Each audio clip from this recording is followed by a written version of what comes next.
자식에게 아무 기대도 하지 말라고 하면 대부분의 부모는 이렇게 말합니다. 그게 어떻게 가능해요? 맞습니다. 불가능에 가깝습니다. 하지만 오늘 이야기는 기대하지 말자는 게 아닙니다. 기대가 왜 우리를 이토록 아프게 하는지 그 구조를 이해하자는 겁니다.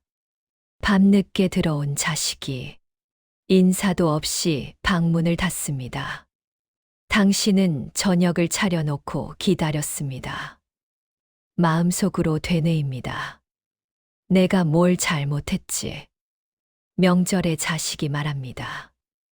엄마는 왜 맨날 그런 식으로 말해요? 당신은 그저 걱정했을 뿐입니다.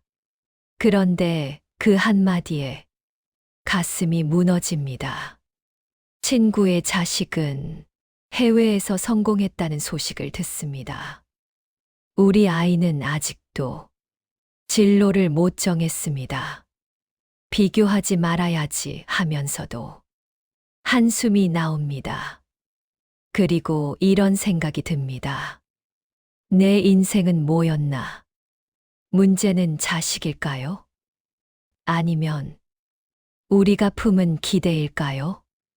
오늘은 19세기 독일 철학자 아르투어 쇼펜하우어의 시선으로 이 질문을 들여다봅니다. 그는 인간의 고통을 누구보다 냉정하게 해부한 사람입니다. 그의 대답은 차갑습니다.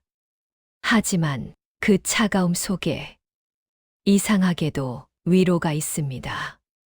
쇼펜하우어의 인간관. 쇼펜하우어는 1788년 독일에서 태어났습니다. 그는 평생 인간의 고통과 욕망을 연구했습니다. 그의 주저, 의지와 표상으로서의 세계는 당시에는 외면받았지만 나중에 니체, 프로이트, 톨스토이 같은 사상가들에게 깊은 영향을 미쳤습니다. 그가 던진 질문은 단순했습니다. 왜 인간은 끝없이 고통받는가? 그리고 그는 그 답을 의지에서 찾았습니다. 쇼펜하우어는 이렇게 말했습니다. 인간은 의지에 의해 움직이는 존재다. 여기서 의지란 내 안에 있는 욕망, 충동, 본능을 뜻합니다. 이성이 아닙니다. 계산이 아닙니다. 그냥 살고 싶다, 원한다, 되고 싶다는 맹목적인 힘입니다. 이 의지는 결코 만족하지 않습니다. 하나를 얻으면 또 다른 걸 원합니다. 배고프면 먹고 싶고, 배부르면 더 맛있는 걸 먹고 싶습니다. 돈이 없으면 돈을 원하고, 돈이 생기면 더 많은 돈을 원합니다. 이것이 인간의 본성입니다. 그래서 쇼펜하우어는 단언합니다. 타인의 의지는 절대 내 통제 밖에 있다.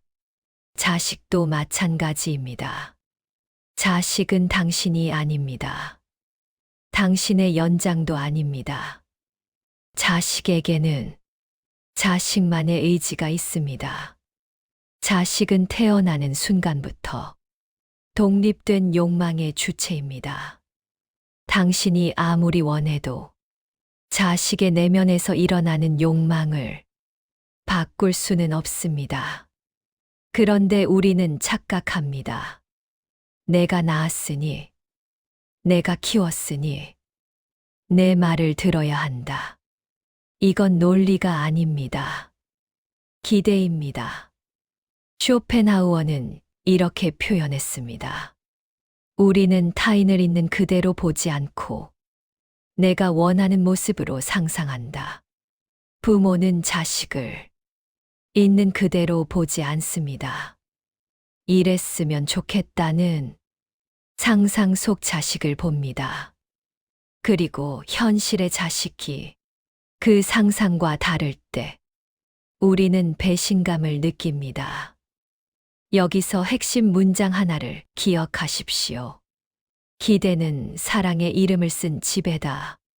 이 문장을 천천히 곱씹어 보십시오. 우리는 사랑한다고 말하지만 실제로는 지배하려고 합니다. 내가 잘 되길 바란다는 말 속에는 내가 원하는 방식으로 잘 되길 바란다는 뜻이 숨어 있습니다. 이건 사랑이 아닙니다. 조건부 승인입니다. 왜 기대하면 상처받는가? 이제 구조를 하나씩 뜯어봅시다.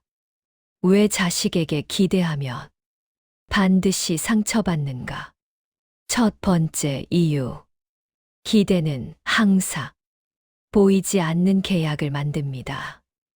당신은 자식을 위해 많은 것을 했습니다. 밤새 간호했고, 학원비를 댔고, 포기한 것도 많습니다. 대학 등록금을 마련하려고 밤낮으로 일했습니다. 친구들과의 약속을 취소하고 아이 학교 행사에 갔습니다. 내가 먹고 싶은 것을 참고 아이에게 좋은 것을 사줬습니다. 그 과정에서 마음속으로 이런 계약서를 썼습니다. 이만큼 했으니 너는 이렇게 살아야 해. 최소한 나한테는 고마워해야지. 내 말은 들어줘야지. 명절에는 와야지. 결혼하면 자주 연락해야지. 손주를 낳으면 나한테 보여줘야지. 이 모든 것은 부모의 마음속에만 존재하는 계약입니다. 문제는 자식은 그 계약서를 본 적이 없다는 겁니다. 자식은 태어날 때 선택권이 없었습니다. 부모가 한 희생도 자식이 요청한 게 아닙니다. 자식은 그냥 태어났습니다. 당신이 밤새 간호한 것도, 학원비를 댄 것도 자식 입장에서는 부모가 선택한 일입니다. 잔인하게 들리지만 이것이 사실입니다. 쇼펜하우어는 말합니다. 기대는 일방적인 채권이다. 상대는 빚진 줄 모른다. 그러니 기대가 클수록 실망도 커집니다. 예를 들어봅시다. 당신은 자식이 명절에 올 거라고 기대합니다. 하지만 자식은 친구들과 여행을 갑니다. 당신은 상처받습니다. 내가 이렇게 키웠는데, 하지만 자식 입장에서는 내 시간을 내가 쓴 것일 뿐입니다. 당신이 기대했다는 사실을 자식은 모를 수도 있습니다. 설령 알았다 해도 그건 자식의 의무가 아닙니다. 이 간극이 고통을 만듭니다. 두 번째 이유. 기대는 비교를 낳고 비교는 원망이 됩니다. 남의 자식은 안 그런데 이 말 한 번쯤은 해보셨을 겁니다. 친구 자식은 의사가 됐는데 우리 아이는 아직도 취업을 못했습니다. 옆집 아이는 부모님께 효도 여행을 보내드렸는데 우리 아이는 생일 전화도 안 합니다. 동창 자녀는 해외에서 성공했는데 우리 아이는 집에서 뭘 하는지 모르겠습니다. 기대는 항상 기준을 만듭니다. 그리고 그 기준에 미치지 못하면 우리는 자식을 탓합니다. 쇼펜하우어는 이렇게 경고합니다. 비교는 불행의 시작이다. 왜냐하면 비교 속에는 있는 그대로의 인정이 없기 때문입니다. 오직 부족함만 보입니다. 당신의 자식에게는 당신의 자식만의 속도가 있습니다. 당신의 자식만의 방식이 있습니다. 하지만 기대는 그걸 보지 못하게 합니다. 비교는 또 다른 문제를 만듭니다. 자식도 이걸 느낍니다. 엄마는 나를 있는 그대로 안 봐. 항상 남이랑 비교해. 그러면 자식은 방어적이 됩니다. 거리를 둡니다. 연락을 끊습니다. 그러면 부모는 더 상처받습니다. 내가 뭘 잘못했길래. 악순환입니다. 기대가 클수록 실망은 배신처럼 느껴집니다. 이렇게까지 해줬는데. 그런데 고작 이것밖에 안 되나. 이 감정은 사랑이 아닙니다. 실망한 투자자의 감정입니다. 세 번째 이유. 실망은 분노가 되고, 분노는 결국 자기 혐오로 돌아옵니다. 처음엔 자식이 섭섭합니다. 전화를 안 받으면 서운합니다. 약속을 어기면 화가 납니다. 그러다 화가 납니다. 왜 내 마음을 몰라주지? 이렇게 키웠는데. 왜 이러지? 다른 애들은 다 하는데. 왜 우리 애만 안 하지? 분노는 표현됩니다. 잔소리가 됩니다. 핀잔이 됩니다. 한숨이 됩니다. 그런데 시간이 지나면 화살은 자신에게 돌아옵니다. 내가 잘못 키웠나? 내가 부족했나? 내가 너무 바빠서서. 아이를 제대로 못 봤나? 내가 너무 엄하게 키웠나? 아니면 너무 느슨하게 키웠나? 이 자책은 끝이 없습니다. 쇼펜하우어는 이렇게 말합니다. 고통은 상황이 아니라 상황에 대한 우리의 해석에서 온다. 자식이 당신을 상처 입힌 게 아닙니다. 당신이 품은 기대와 현실 사이의 간극이 당신을 아프게 한 겁니다. 자식은 그냥 자식의 삶을 살고 있을 뿐입니다. 당신이 만든 기준에 미치지 못해서 문제가 생긴 겁니다. 이걸 이해하는 순간 고통의 구조가 보입니다. 착각하는 사랑의 형태. 이제 조금 불편한 이야기를 하겠습니다. 많은 부모가 착각하는 사랑의 형태에 대한 이야기입니다. 첫 번째, 착각. 희생이 곧 사랑이라는 착각입니다. 나는 너를 위해 이 모든 걸 포기했어. 나는 너를 위해 내 꿈을 접었어. 나는 너를 위해 이혼도 안 했어. 나는 너를 위해 재혼도 안 했어. 이 말 속에는 사랑만 있지 않습니다. 빚 독촉이 섞여 있습니다. 쇼펜하우어는 말합니다. 진정한 사랑은 대가를 요구하지 않는다. 희생이 사랑이 되려면 그건 기꺼운 선택이어야 합니다. 보상을 바라는 순간 그건 거래입니다. 당신이 꿈을 포기한 건 당신의 선택이었습니다. 자식이 강요한 게 아닙니다. 당신이 이혼을 안 한 것도 당신의 선택이었습니다. 자식 때문이라고 말하지만 실제로는 당신이 그 선택이 더 나았기 때문입니다. 이건 냉정하게 들리지만 사실입니다. 희생을 사랑이라고 포장하는 순간 자식은 빚쟁이가 됩니다. 평생 갚을 수 없는 빚을 진 사람이 됩니다. 그러면 자식은 죄책감을 느낍니다. 죄책감은 분노가 됩니다. 분노는 거리두기가 됩니다. 결국 관계는 멀어집니다. 이게 희생이라는 이름의 사랑이 만드는 결과입니다. 두 번째, 착각. 통제가 곧 책임이라는 착각입니다. 내가 부모니까 내 인생을 책임져야지. 이 말은 언뜻 듣기 좋습니다. 하지만 뒤집으면 이렇게 들립니다. 내가 부모니까 내 인생을 결정할 수 있어. 내가 부모니까. 내가 뭘 해야 하는지 내가 더 잘 알아. 내가 부모니까.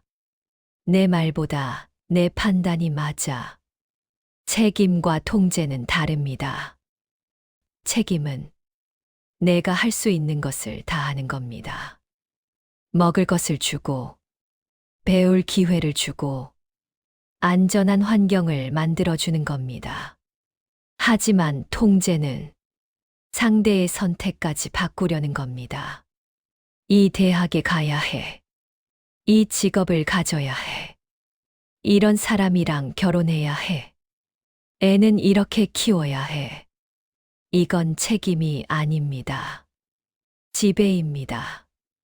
쇼펜하우어는 경고합니다.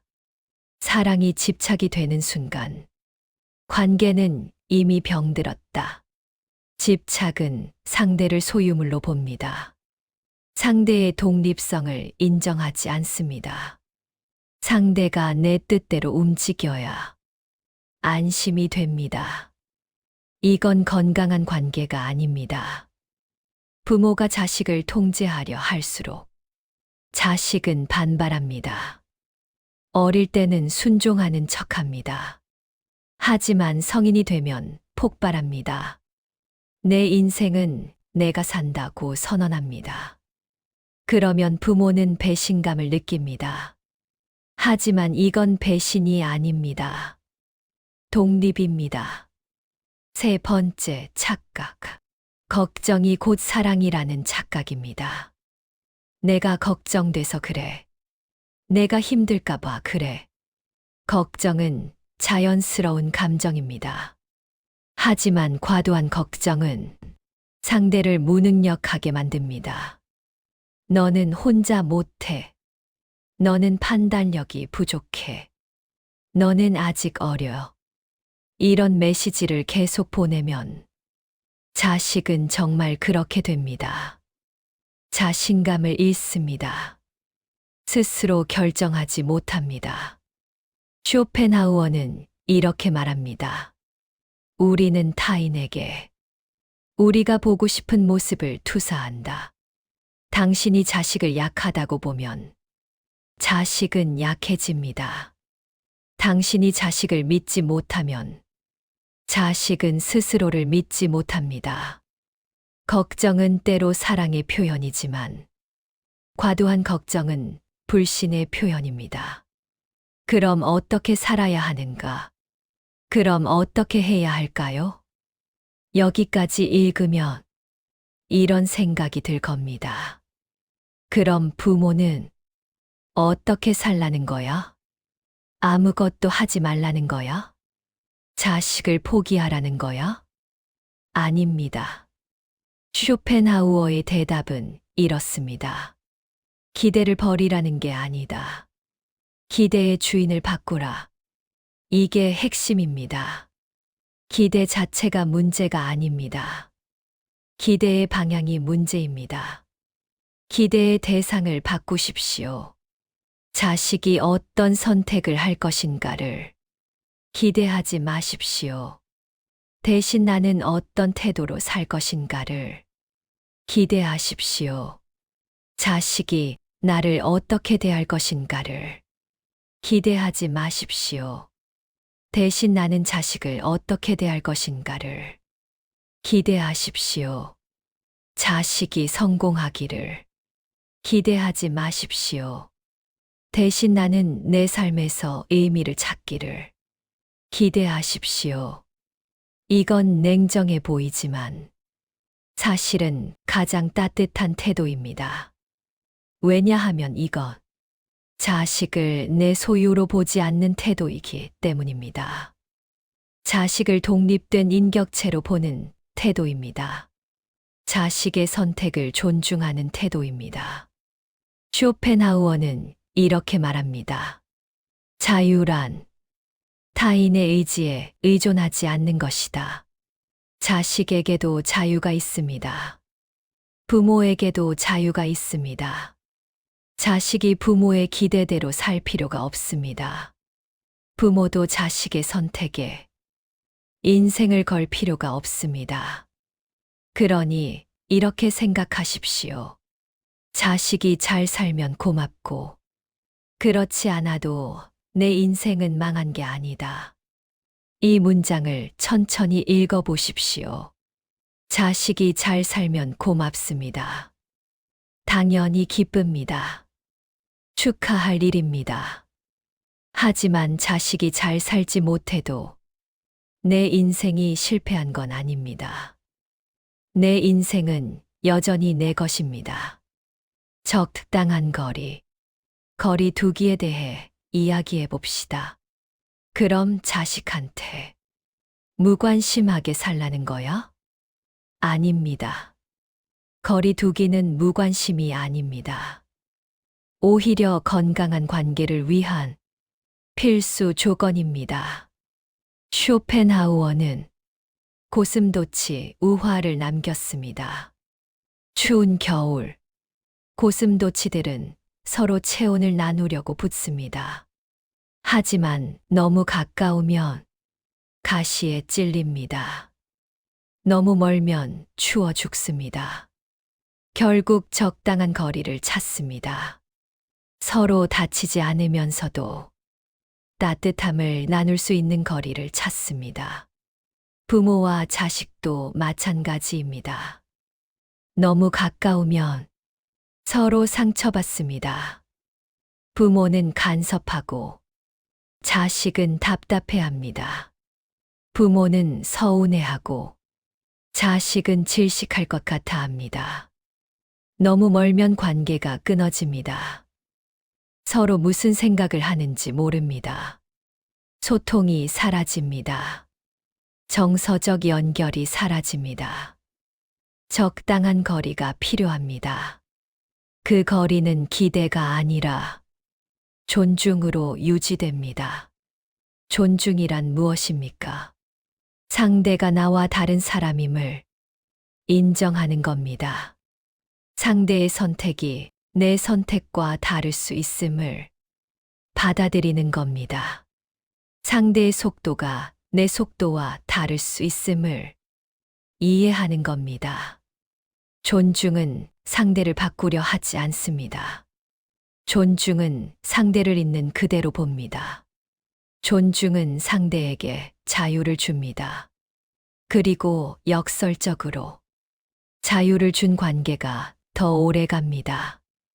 내 삶의 중심 되찾기. 내 삶의 중심을 되찾아야 합니다. 많은 부모가 자식 중심으로 삽니다. 자식이 잘 되면 나도 행복하고, 자식이 안 풀리면 나도 불행합니다. 자식의 성적이 내 자존감을 결정합니다. 자식의 직업이 내 자랑거리가 됩니다. 자식의 결혼이 내 안도감을 줍니다. 이건 위험합니다. 왜냐하면 내 행복의 주도권을 남에게 넘긴 것이기 때문입니다. 쇼펜하우어는 말합니다. 행복은 외부에서 오지 않는다. 내면에서 온다. 자식이 효도해도 당신이 불행하면 불행합니다. 자식이 매일 전화해도 당신이 공허하면 공허합니다. 자식이 돈을 많이 벌어도 당신이 의미를 못 느끼면 무의미합니다. 반대로 자식이 무심해도 당신이 충만하면 견딜 수 있습니다. 자식이 연락을 안 해도 당신이 할 일이 있으면 덜 외롭습니다. 자식이 성공하지 못해도 당신이 자신의 가치를 알면 부끄럽지 않습니다. 그러니 질문을 바꾸십시오. 자식이 나를 어떻게 대하는가가 아니라 나는 오늘 무엇으로 살아있는가? 이 질문이 중요합니다. 당신은 오늘 무엇을 했습니까? 당신은 오늘 무엇을 느꼈습니까? 당신은 오늘 무엇을 배웠습니까? 당신은 오늘 누구를 만났습니까? 당신에게 소고 후 822 삶은 자식의 성공 여부와 무관하게 가치가 있습니다. 기대를 내려놓는다는 것. 기대를 내려놓는다는 것을 진짜 의미를 이야기해 봅시다. 오해하지 마십시오. 기대를 내려놓는다는 건 자식을 포기하라는 게 아닙니다. 그건 이겁니다. 자식은 내 인생의 전부가 아니다. 자식을 사랑할 수 있습니다. 자식을 돕고 싶을 수 있습니다. 자식이 행복하길 바랄 수 있습니다. 하지만 자식의 선택이 내 인생의 성패를 결정하게 두지 마십시오. 자식의 삶이 내 삶의 유일한 의미가 되게 두지 마십시오. 쇼펜하우어는 이렇게 말합니다. 집착을 버릴 때 비로소 평온이 온다. 집착은 고통의 원인입니다. 집착은 이래야만 한다는 생각입니다. 자식이 이렇게 살아야만 한다. 자식이 나한테 이렇게 해야만 한다. 이 해야만 고통을 만듭니다. 기대를 내려놓으면 이런 일이 일어납니다. 자식이 말을 안 들어도 덜 상처받습니다. 왜냐하면 자식이 내 말을 들어야 한다는 전제 자체가 없으니까요. 자식은 자식의 판단대로 살 수 있습니다. 그게 틀려도 자식의 경험입니다. 자식이 고마워하지 않아도 덜 섭섭합니다.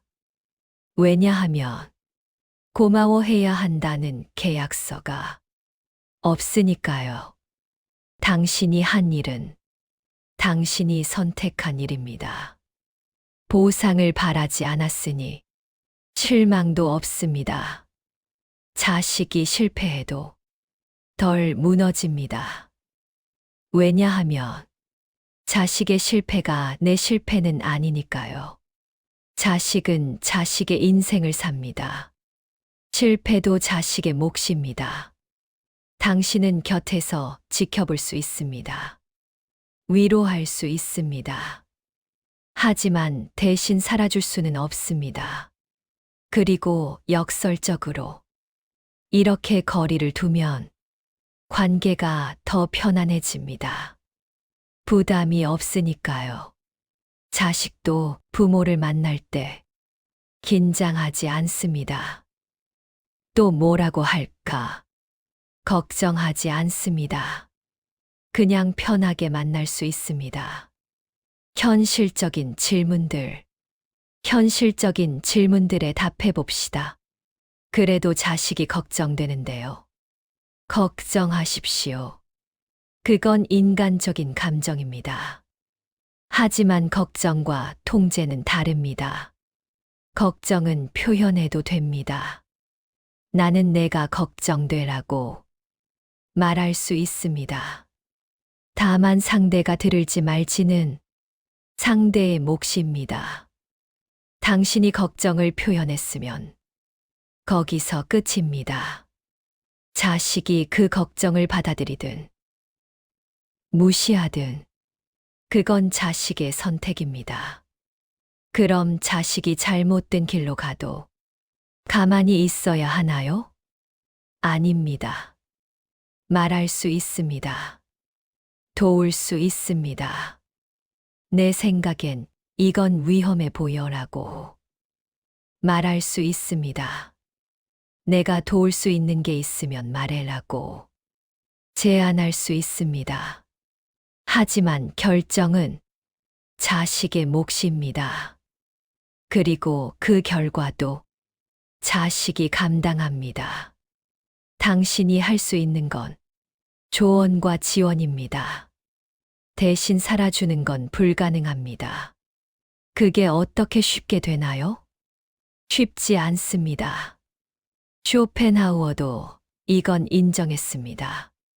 인간은 고통받도록 설계된 존재다. 우리는 욕망하고 집착하고 기대하는 존재입니다. 그걸 완전히 없애는 건 불가능합니다. 하지만 고통의 원인을 이해하면 고통은 조금 줄어듭니다. 이해는 거리를 만듭니다. 아, 내가 지금 기대 때문에 아픈 거구나라고 알아차리는 순간 고통은 조금 덜합니다. 부모도 한 사람의 인간이다. 마지막으로 이 말을 하고 싶습니다. 부모도 한 사람의 인간입니다. 완벽하지 않아도 됩니다. 모든 걸 희생하지 않아도 됩니다. 당신은 부모라는 역할만 하는 사람이 아닙니다.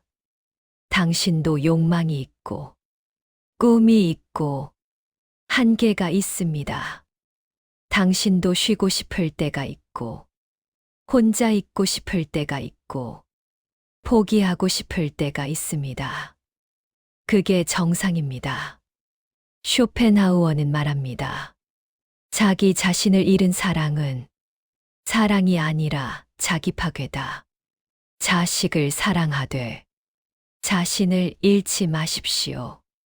자식을 돕되 자신을 파괴하지 마십시오. 자식을 위해 무언가를 하되 그게 기꺼운 선택이어야 합니다. 억지로 하면서 나중에 비처럼 청구하지 마십시오. 그게 건강한 사랑입니다. 그게 지속 가능한 관계입니다. 당신도 행복할 권리가 있습니다. 당신도 자유로울 권리가 있습니다. 당신도 실수할 권리가 있습니다. 당신은 완벽한 부모일 필요가 없습니다. 그냥 인간으로서 최선을 다하면 됩니다. 때로는 지치고, 때로는 화나고, 때로는 후회할 수도 있습니다. 그래도 괜찮습니다. 당신도 배우는 중입니다. 부모 역할도 처음이니까요. 결론. 쇼펜하우어는 평생 고통을 연구했습니다. 그리고 내린 결론은 이겁니다. 고통을 피할 수는 없다. 하지만 불필요한 고통은 피할 수 있다. 자식에게 품은 기대는 불필요한 고통입니다. 사랑은 필요합니다. 관심도 필요합니다. 하지만 기대는 필요하지 않습니다. 기대 없이도 사랑할 수 있습니다. 기대 없이도 돕고 싶을 수 있습니다. 기대 없이도 관계를 유지할 수 있습니다. 기대를 내려놓는다고 해서 사랑이 줄어드는 건 아닙니다. 오히려 더 자유로운 사랑이 가능해집니다. 조건 없는 사랑이 가능해집니다. 내가 이렇게 하면 사랑한다가 아니라 내가 어떻든 나는 너를 사랑한다는 사랑이 가능해집니다. 이게 진짜 사랑입니다. 기대가 없으면 실망도 없습니다.